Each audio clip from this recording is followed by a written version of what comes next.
I feel like for you to make that kind of statement, you know exactly who you think you are. Because that kind of audacity is not born out of trial and error. And I live for it. I love it.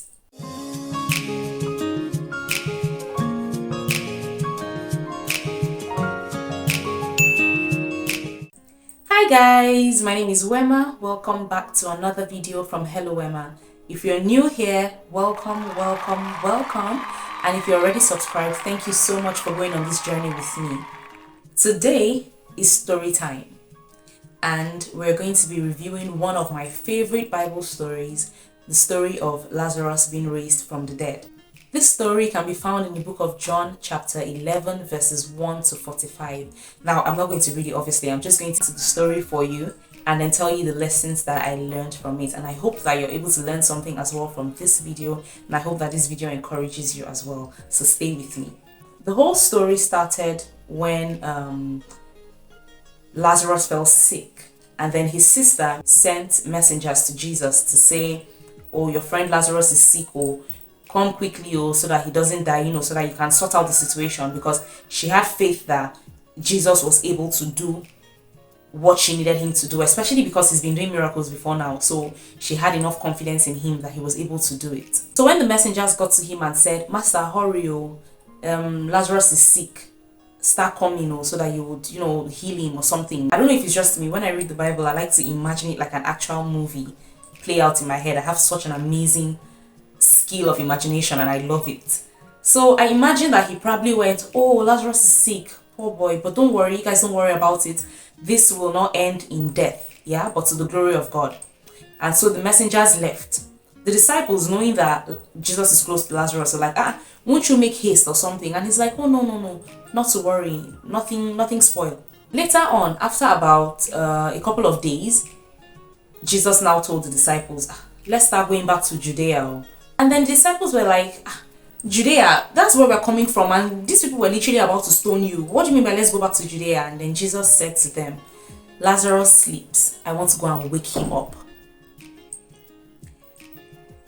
I feel like you have to know who exactly you think you are. Like, this is not a matter of, like, you know, boost your self-esteem. I feel like this was like God level confidence, because this is not a trial and error kind of audacity. This is the audacity of, nah, I just want to go and wake him up. What?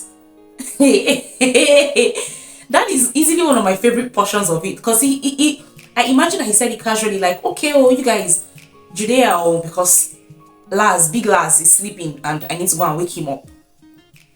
And then the disciples, obviously, poor children, they did not know what was going on, and they were like, if he's sleeping, that means he must be okay, then he must be feeling well. And Jesus was like, lol.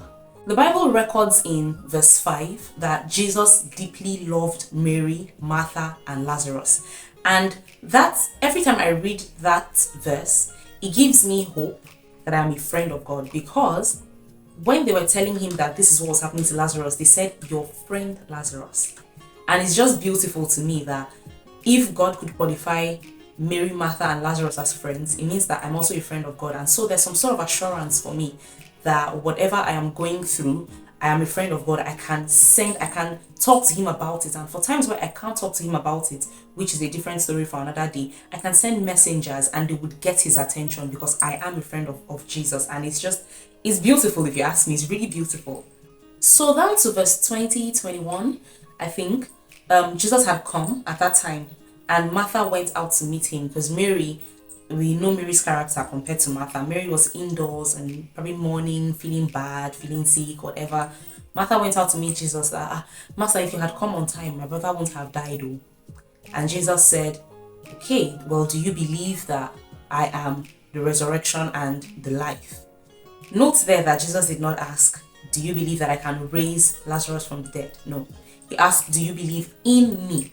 Because you want to believe in me and not necessarily in what I can do for you. That's where the seed of relationship comes in. Jesus will show up for you because you believe in him, not necessarily in what he can do for you. So do you believe in me? Do you believe that I'm the resurrection and the life? And she was like, oh yes, I know that you're the resurrection and the life, that who believes in you will not die. This. And Jesus is like, okay, fine. Then he assured her, if you believe that, we're good to go. Because basically, if you have faith as little as a mustard seed, we're good to go. So Jesus assured her that if you believe in me, good. Then he walked towards the house, and he called, and that's when they called Mary that Jesus has come on. And then Mary came outside and said the exact thing that Martha said. If you were here, my brother won't have died. Now, Martha had already sown the seed of faith in that she had said, I know that you are the resurrection and the life. Yeah. Mary could have, in her pain and in her anguish, and in all honesty, anybody will feel the same way if a relative dies, especially a close one, and then their only brother, who was at that time a cover for them because they weren't married. So when Mary came out, she could have, in that grief, aborted the seed that was already sown by Martha. So as she said it, notice that Jesus didn't respond to that, whatever it is that she said, just was deeply moved by her grief and by everything that she was going through. And then Jesus said, let's go to the tomb. And then he went to the tomb, and Jesus was deeply moved and he wept. And this again is another assurance for me that I do not have a high priest that is not touched by the feelings of my infirmities. And that will forever be a source of encouragement for me, because that means that for every time that I cry, for every time that I lose something, I know that Jesus can feel it. And I know that he's very much willing and able, not just willing and able to sort out my situation. They got to the tomb and Jesus asked them, roll away the stone. While he was weeping and all, before I jump that point, there were the people that were looking, onlookers. They were the ones that were like, oh, he must have really loved Lazarus. Look how he's weeping for him. And then there were the others. He was doing for other people. Now he reached Lazarus' town. He no gree show up. So trolling and whatever is not today started. If they can troll the Messiah, who the hell are you? Just focus on what you and your God are here to do and then move on. Simple and short. Anyway, he told them, roll away the stone.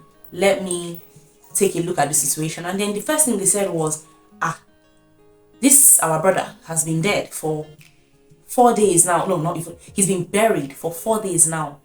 This tomb will stink. Again, I feel like in my imagination, how I feel this probably played out was Jesus probably said, it stinks. That's exactly the point, because it doesn't get any more deader than the body is already decaying. If it was a fresh death, we can still say, okay, the body is still intact. Let's quickly raise him up. Let's quickly bring him back to life. But the fact that the body was already stinking is so that you will not say this was a mistake or it was just a coincidence. So that it will be so obvious that this is the hand of God. And so while the place stunk, Jesus was deeply moved. I can't even count how many times in this passage, verse 1 to 45, they kept saying Jesus was deeply moved. Jesus was deeply moved. And it's such a beautiful thing to see, actually. So he called forth for Lazarus, and then he said, Lazarus, come forth. And here and then, people of God, I feel like is one of the greatest bragging rights in the Bible.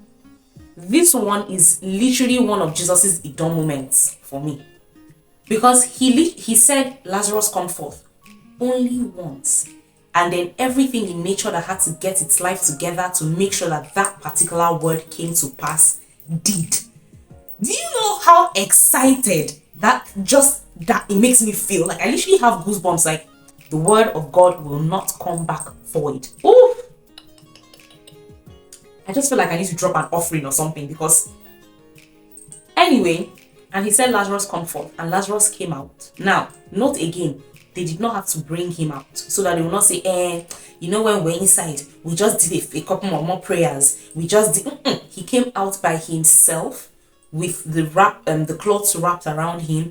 And then Jesus said, untie him and let him go. In other words, it was perfectly done. There wasn't any need for Lazarus to do bed rest so that the miracle will finish itself. Let's not forget, for him to be stinking means his body was decaying. So every single thing, from his insides to his outsides, was restored and restored in 100% perfection. You guys, how can you not hear this story and not be excited? Now, take us back to verse 4. It says, the final result of this will not be death, but to the glory of God. Now, people would erroneously quote that to mean that Lazarus wasn't going to die. But what Jesus actually said was it will not end in death. I hope that this story encourages you that if there's something in your life or something you are believing for that is actually dead, I hope that you are encouraged and you have faith that God can and will turn it around and bring it back to life for you. And I also hope that you do not counter your declaration of faith if you feel a kind of way, because these people had faith when they were facing Jesus, but when they faced the situation, all of a sudden it stinks. But you just said you like, do you understand? It's easier said usually than done. But when you're faced with the challenge and you see that your faith cannot carry it anymore, you can easily just ask God to help my own belief. There's somebody in the Bible who was faced with that kind of situation, and he knew that he couldn't really do it, and what he said was help my own belief. So I hope that you learn a lot from this story, and I hope that you pick up a Bible and you read the story afresh. Let me know in the comments if you would like more story time videos like this. Let me also know in the comments if you have learned anything, or if there's something that I missed, or if something you learned that I didn't see. Let's share our thoughts in the comments, and don't forget to like, to subscribe, to share with your friends, to leave a comment. I will see you in my next video. Thank you.